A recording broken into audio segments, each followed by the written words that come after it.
I'm Geoff Kleinman with Drink Spirits, and we're here in Kirkwall, which is one of the Orkney Islands, the northernmost part of Scotland. So here we are, we're standing in front of Highland Park in Kirkwall, and we're going to take a look inside. 1798 was when the distillery was founded by a chap called Magnus Johnson, who had a bothy here. You all know what a bothy is? It's a little cottage, probably only one room. He had a bed and everything in it, but he also had an illicit still. And he had an illicit still and he made whiskey here. So Magnus had his little bothy and he was making his illicit whiskey, and he was chased by the excise men a lot. And he managed to elude them lots and lots of times by hiding the whiskey in his pulpit of his church, because he was a lay preacher. The excise man that actually caught him ended up buying the distillery and making it a legitimate business in 1824. So that's really when it started to be a legitimate business. What you see here has really dated from 1798, from the bothy, and it's grown and grown from that. We're here at the Highland Park floor malting. They malt about 20% of their malt here because about 80% of it's unpeated. So we'll see where they peat this, but this is one of 5 maltings, and it's floor malting, meaning they've soaked it and put it on the floor. Kind of see the barley here. It's starting to sprout, getting the little sprouts. Basically, we soak our barley in water for 2 days, and then we spread it out onto the floor. The purpose of this is germination, changing the starches inside the grain to fermentable sugars by germination. That's what malting is. This is not an island malt because the style is totally different, and the fact that we use 80% unpeated malt. This takes about a week. It's turned every 8 hours normally, but at the moment it needs to be turned a little bit more than that. It doesn't get the job. Whoa! What was that? You're going up there. Okay. Okay. All right.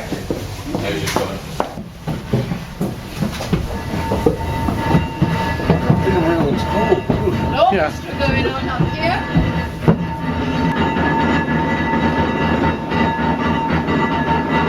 This is amazing today. The way the wind blows. So here we are up with the malted barley, which is being peat smoked. It's pretty. I've never actually been up where it's being smoked. It's quite smoky here. But behind me is this 20% of the malted barley, and you've got the peat fires below us, the smoke coming up.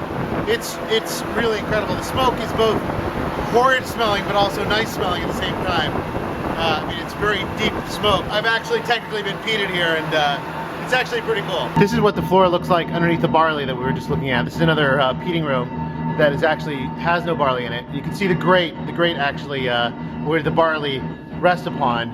It lets the smoke permeate in, and but keeps the grain in here.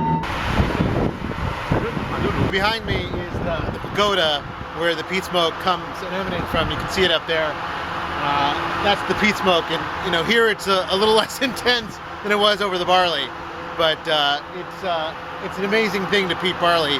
Very simple. You're basically burning peat over a grain, but the impact in the glass is really spectacular. We've talked about peat and Isla and various places where peat is prevalent, but this peat is unique because over thousands of years, this is about 3,500 years old, there were never trees in this area, and all the decomposition here is heather roots, and that makes our peat burn with a lovely, sweet, heathery honey flavour. So this is where the heathery honey flavour comes from. This is the essence of Highland Park. Where else in the world would a pile of seemingly dirt be interesting? Well, Highland Park. And we've got this really interesting peat here that has Scottish heather with it.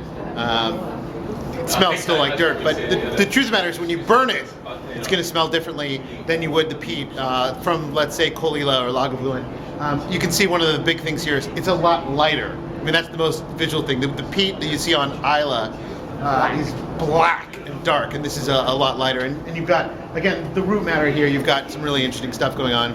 Not going to taste it, mind you. I'm not that hardcore. At the distillery, we saw the peat fires and the peat, and this is where peat comes from.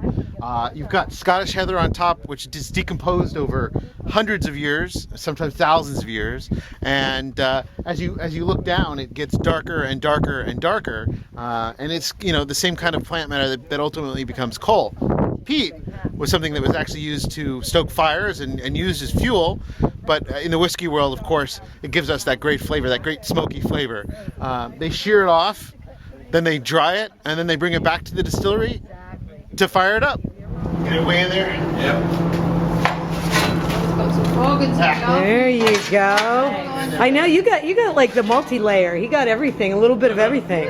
We've seen the barley, and then we see the peated barley. From there, it's put into the mash behind me, where the grains are cooked and the starches are broken down for fermentable sugars. This is 11-ton mash tun behind me, which is massive. But to fill the 30,000 liter washbacks here, you need a lot of grain. From the mash tun behind me, they're pumping that mash into the fermenters with yeast and water, and that's what's going to ferment into the beer that they're going to make the whiskey out of. We are at the washback, so this is a fermentation process for Highland Park. The one we just looked at is just filling up, but the one behind me here is in quite active fermentation. We'll come up to it. It's spurting and spitting and burbling and guggling behind me. So it starts, very benign, but it gets quite active. You can actually see it. It's splashing out. So we saw the barley, we saw the peating of the barley and the fermentation, and this is really where the distillation happens. Right behind me is the new make spirit from Highland Park coming off the stills, and behind me are the Highland Park stills, and really these stills are what define, in many ways, the taste of Highland Park. Here at Highland Park, we use our two types of new wood, Spanish and American sherry seasoned oak casks. What happens there is that the casks are seasoned with sherry wine, dry Oloroso, for a maximum of 18 months. Sherry is then emptied, and the casks are then transported to the cooperage, basically. We'll examine the casks for any defects, and then they are then shipped to the distilleries. The different types of wood obviously give different characteristics. If we're looking at Highland Park 12, then you're really looking at forecasting 18 years in advance. So it's not a quick fix. We're now in the warehouse, or the rack house for Highland Park, where the whiskey is actually aging, and it's only about 3 deep, partly because of the fact that they are much bigger casks. O Porto, which is Spanish for not sherry. And let me explain that, El Porto. In a full disclosure, we did spend a little bit of time years ago giving a crack of that, and the result was not Highland Park. So this is nothing that you will ever see the light of day in a bottle. You can't sell it, so we'll drink it. Exactly. It's picked up lots of colour already. Because that gives that colour up. It's late in 11. All right. There it is. You could handle that. Wow. That's not bad. I mean, Hey, for guys. 2 years? I have the fundamental beginnings of everything on the mat.